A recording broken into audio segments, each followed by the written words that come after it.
I do work with a lot of venture-backed tech startups, and they move so quickly that it's not feasible or possible to plan that far in advance because things are always changing and launching and developing. And it's really hard to plan in advance and have content still be relevant and accurate at a point in the future. And so if your business is of the same nature where things are constantly changing, growing, doing new things, it might not be possible for you to look farther ahead. In that case, I would say it might be better to focus on the weekly or bi-weekly planning that you're focusing on, so that way you can account for those timely last minute things. But regardless of whether your business moves quickly or it doesn't, I think it is still important as you're batching to account for those last minute timely pieces of content that you want to make sure that you get up. For example, if you're on a podcast like this and you get an email one day that the episode goes live, you don't want to wait 3 months to promote that episode. You want to be able to have flexibility within your schedule to promote it sooner rather than later. So I think it kind of, even if you are batching, there does kind of have some flexible component to it to add things in as they come through. But ultimately, it really comes down to coming up with a schedule that makes the most sense for what you're offering.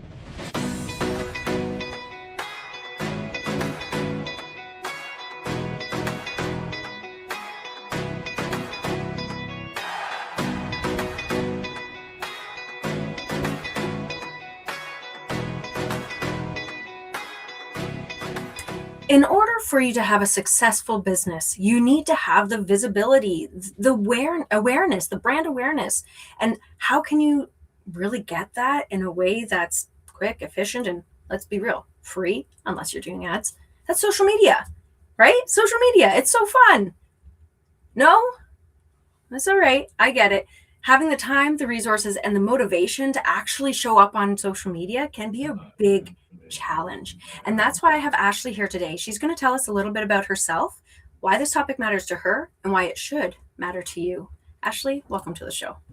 Thank you, Shauna. I'm so excited to be here. As Shauna briefly mentioned, I am the founder of Dash of Social, which is a Massachusetts-based content marketing agency that supports small to medium-sized businesses and tech startups with organic social media management, blogging, email marketing, and overall marketing strategy. I'm super excited to be talking about social media today. It's such an important topic for me because of the fact that probably quite literally almost everyone in the world has social media, which is why it's so important to be there as a business. And oftentimes it's the first place that potential clients or customers will check before deciding to purchase your product or invest in your service. So being able to have a consistent, value-driven online presence is hugely important for being able to show who you are, what you do, and how you can help. Oof, look at her go. Man, oh man. And this is why you're here. Because this is the kind of concise, directive information that we need as business owners. I love that to bits and pieces. Now, that said, I did mention how time, resources, and of course, motivation can be a huge inhibiting factor to showing up on social media, even when we know the value of doing so. So where do you usually start with your clients when it comes to this sort of conundrum? Yeah. So oftentimes it comes down to deciding who is going to be the point person on their social media. So that comes to having a conversation and thinking about, do I have someone in-house who does have the capacity to take on our social media, but maybe needs more guidance or strategy from a consultant? Or are we just so strapped and don't have the bandwidth right now to focus on social media that we need to bring someone else in to support us with that? So really being able to think about where your time availability stands and the resources that you have available is really important, because it's something that people often push to the bottom of their to-do list, but it's something that really needs to be prioritized from day one. Absolutely. And this is a part of the systems and processes that you need to be making within the structure of your business model. I mean, if you don't have these there, you're going to quickly burn out, whether you're a solopreneur, small business owner, or medium business owner even. You wind up getting trapped on that hamster wheel otherwise. Absolutely. And when you've got the systems, the person who you appoint can actually just go through and do the things that need to be done on repeat, really.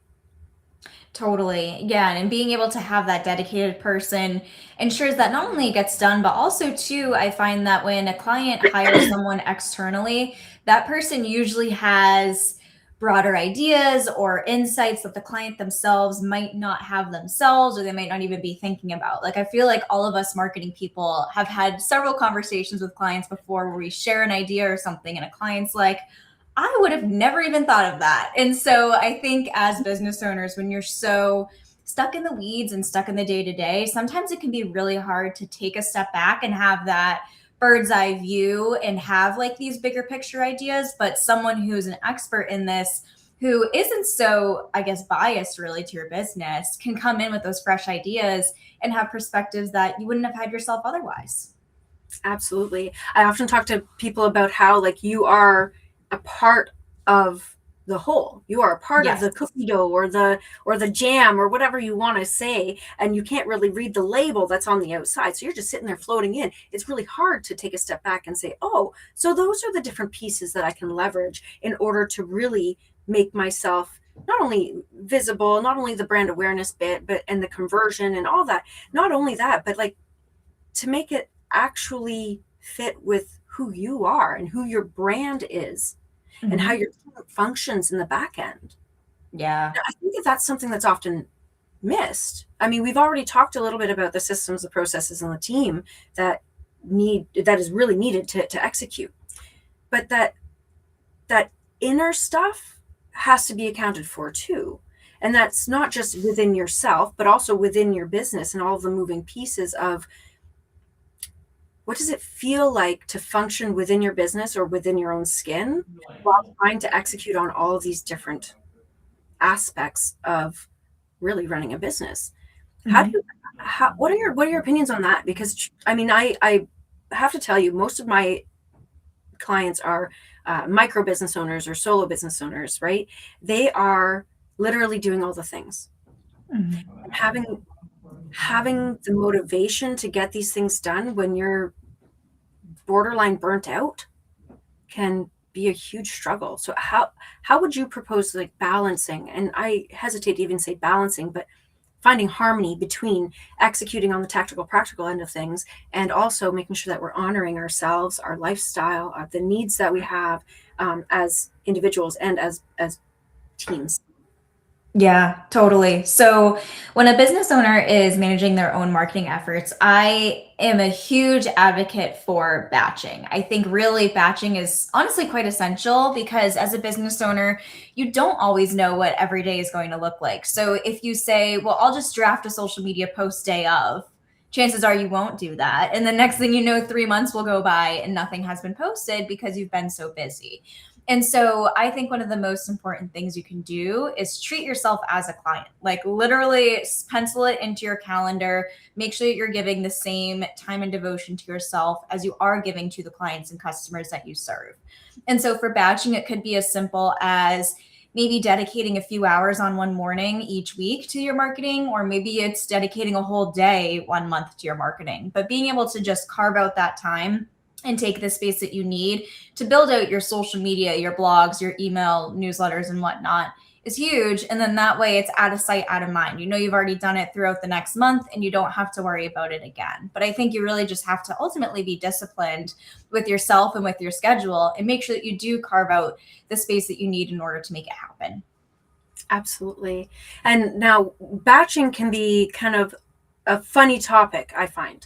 I've had a lot of people who have batched like a week in advance or 2 weeks in advance or a month in advance. But I've also had people who have attempted to batch like a quarter or more in advance. So what would you say your opinions are on all these different options? We're going to call them Yeah. options. I love that question. And I say that honestly, it probably depends on the nature of your business.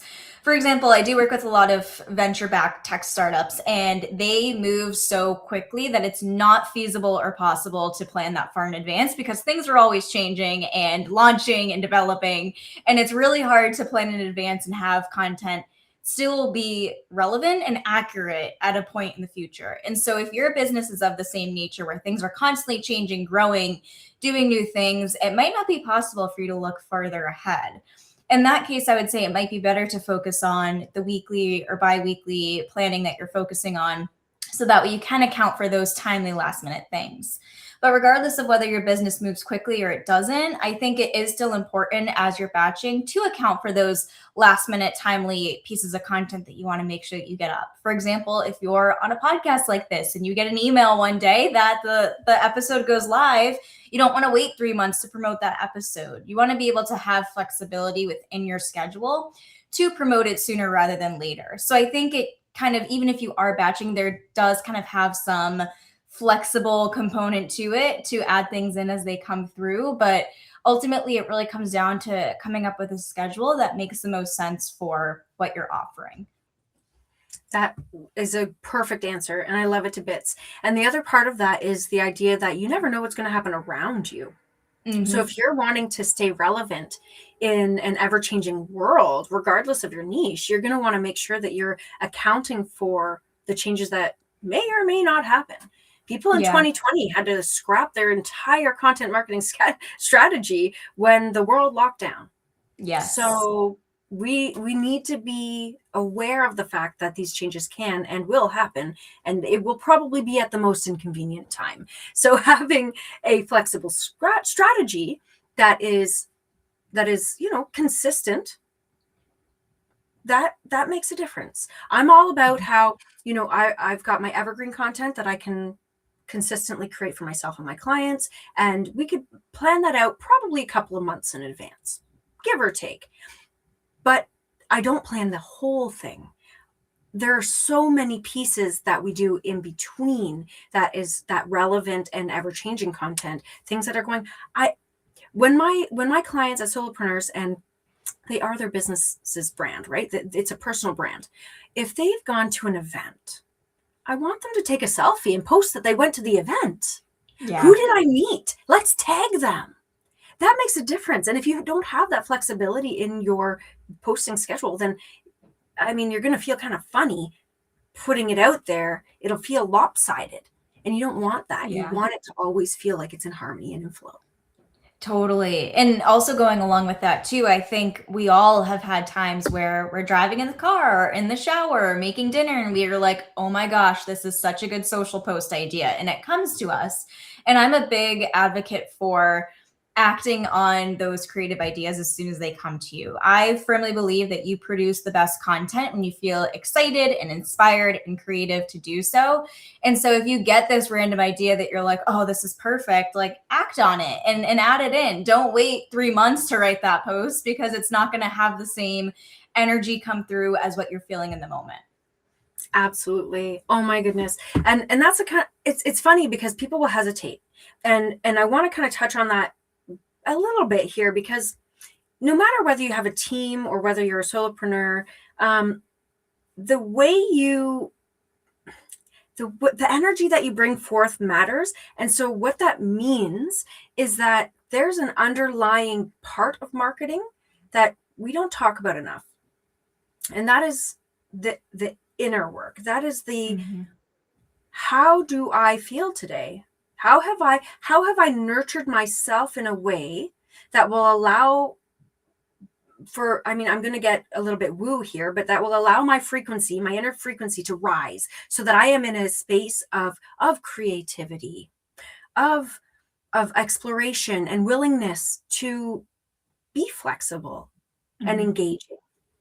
How can I nurture myself in a way that will allow me to enter into that space and, in my humble opinion, attract the people who are at that same high level frequency as you are, so you can work with your dream clients and really dive into the geekdom, like I like to call it. Totally. What are your views on that? Where do you come from? Yeah. So I would say it really comes down to probably what I was mentioning earlier, is like creating content for yourself during those moments where you feel really inspired. I think if you're sitting down at your desk and forcing yourself to create content when you feel exhausted, burnt out, stressed, anxious, you're not going to produce great content. And so when you are in the flow and feeling really great about things, that's when I would recommend allocating that time to being able to create content too. I also say it's best to remove your own what's the word that I want to use? I guess judgments of yourself from the content. I think a lot of times people create content and they're like, this sounds stupid. No one's going to want to read this. Or they're so like critical of themselves. And it's like, if you remove that feeling from the equation, no one else is going to feel that way. Like no one is going to read your content and feel the way that you do. I think sometimes we're our own worst critics. And so just showing up from a place of inspiration and excitement and creativity, rather than being so hard on yourself, I think that's what really matters the most. Oh, I love it. And this is something that I bring up at almost all of my intro calls for anybody who wants to be on this show, as I talk about this one aspect of marketing. And that is when you're marketing to yourself, because you're not always going to feel motivated or inspired. You may go long periods of time when you don't have pleasant thoughts in the shower or on your drive home. And that can be hard. That can be a huge challenge. But there are a lot of ways that you can use marketing to improve that state of being. And what I always say is like, okay, you've put on your slippers or whatever, you've shuffled your feet to the bathroom in the morning. You look in the mirror, what are you saying? Are you like, oh, her? Or are you like, hey, like you don't have to be awake and bubbly, but like give yourself a high five in the mirror, do something, right?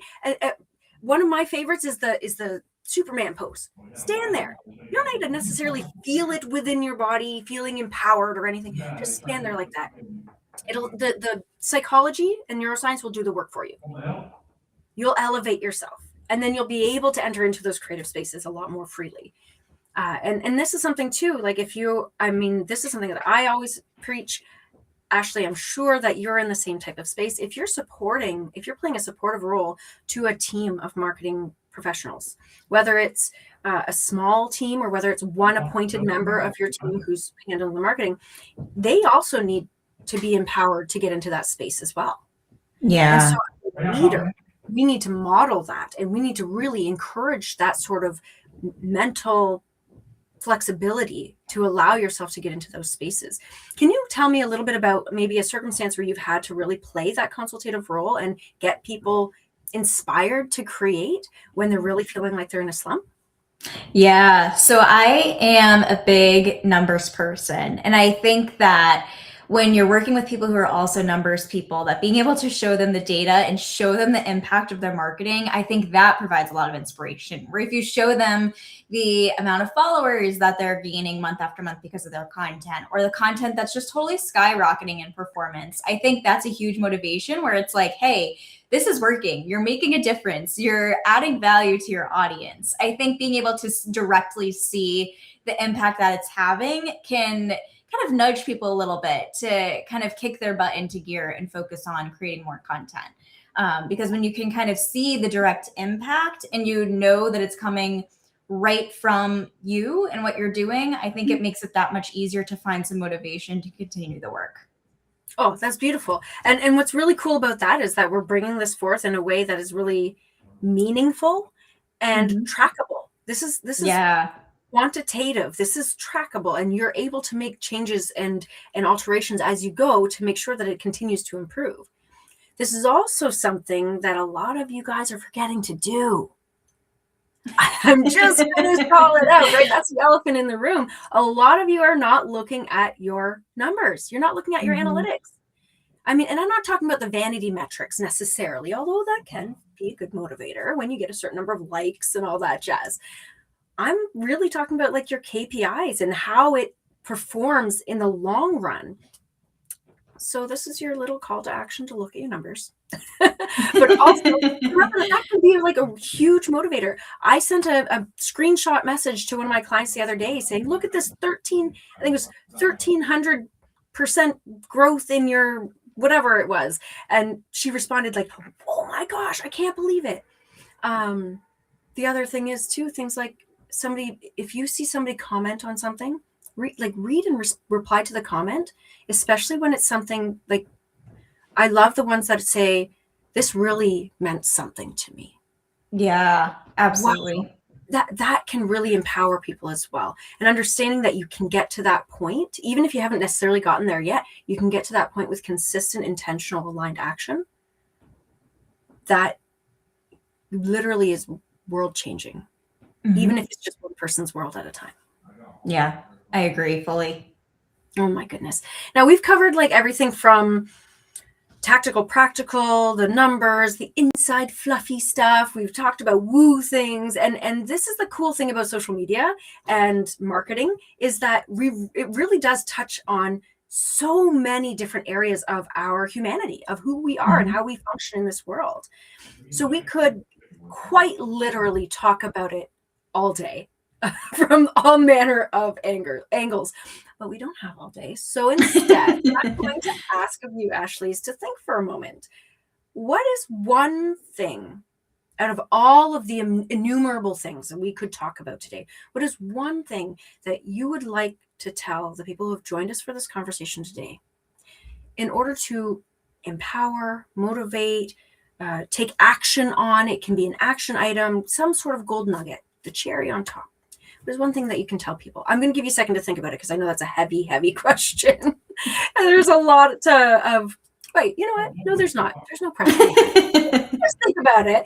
And in the meantime, I'm going to remind everybody here that we have conversations like this every single week. So make sure that you hit the bell, subscribe, leave a comment, for crying out loud, share it with your friends. You want to know when the next conversation comes out so you can be a part of it. So you can fuel this beautiful fire we're creating, thinking differently about marketing and how we're showing up in the world, and the amazing difference that we can make by working together and continuing these types of conversations. So again, subscribe, give us your 2 cents, because what you have to say matters. With that, I'm going to get off my soapbox, and Ashley, please tell the people what they need to hear. Yeah, my favorite tip is to make sure that you're closely paying attention to the conversations that you're having with current clients and customers, or potential clients and customers. Going back to what we were talking about earlier, how there can be some difficulty with thinking of ideas for your content. I think that the people that you speak with every single day can share some really good pieces of ideas and conversations that can turn into social media posts. So whether it's questions that they're having or problems that they're thinking about, make sure you're taking stock of that, and then turn those questions and problems into content ideas. And then not only do you have content to write, but you're also ensuring that you're focusing on providing value to your audience, because you heard directly from them what they need your help and support with. Absolutely amazing. Now, I have so many thoughts on that one, but I want you to tell people where they can get in touch with you. Of course. So in the show notes and in the QR code below, you can find my website, which is dashofsocial.com. And scanning that QR code will bring you directly to my website, where you can grab my free resource on 10 marketing strategies to scale your startup or business. Man, oh man, this woman. If you haven't already, check out this resource, because it is absolutely mind-blowing, and it will change the way you approach your business.